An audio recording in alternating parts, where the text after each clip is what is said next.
Romania পূর্ব ইউরোপের একটি দেশ, যার আয়তন 2,38,397 বর্গ কিলোমিটার। তবে দেশটির বাসিন্দা মাত্র 1,89,00,000। দেশটির চারদিকে হাঙ্গেরি, বুলগেরিয়া, ইউক্রেন, সার্বিয়া, মালদোভার মতো দেশের সীমান্ত রয়েছে।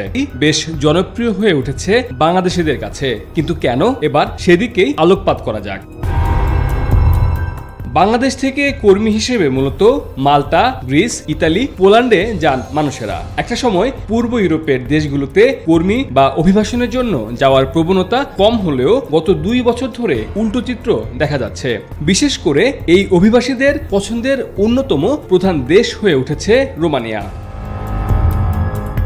গত 2.5 বছরে অনেকটা হঠাৎ করেই কর্মী হিসেবে বাংলাদেশ থেকে রোমানিয়ায় যাওয়ার প্রবণতা বেড়েছে।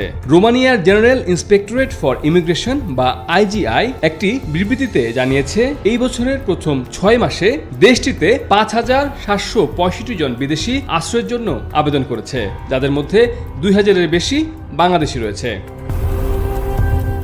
বিদেশে শ্রমিক বা শিক্ষার্থী পাঠানো নিয়ে যারা কাজ করেন তারা বলছেন, তুলনামূলকভাবে ভিসা পাওয়া সহজ হওয়ার কারণে পূর্ব ইউরোপের দেশ রোমানিয়ায় যাওয়া অনেকের কাছে পছন্দের দেশ হয়ে উঠেছে।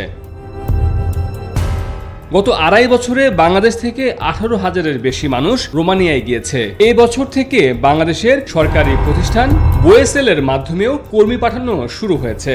বাংলাদেশে রোমানিয়ার কোনো দূতাবাস বা কনসুলেট নেই। ভারতের দিল্লিতে রোমানিয়ার দূতাবাসে ভিসা আবেদন করতে হয়। তবে শুধুমাত্র বাংলাদেশি নয়, শ্রীলঙ্কা, পাকিস্তান, ভারত, নেপাল, সিরিয়া, সোমালিয়া, তুরস্ক, মিশর বা ইরাকের লোকজনও রোমানিয়ায় প্রবেশ করছেন। এই তালিকায় এগিয়ে রয়েছে ইউক্রেন। গত বছরে ইউক্রেনের 4,000-এর বেশি নাগরিককে রোমানিয়ায় আশ্রয় দেওয়া হয়েছে। রোমানিয়ায় বাংলাদেশ দূতাবাসের কর্মকর্তারা বলছেন, বাংলাদেশ থেকে এখানে মানুষ আসার অন্যতম একটি কারণ তারা রোমানিয়াকে ইউরোপে ঢোকার একটি রুট হিসেবে ব্যবহার করে। কিন্তু এখানেও অনেক ভালো কাজের ব্যবস্থা আছে, কারণ রোমানিয়ার অনেক মানুষ ইউরোপের অন্যান্য দেশে চলে যাচ্ছে, ফলে এখানেও কর্মী সংকট আছে।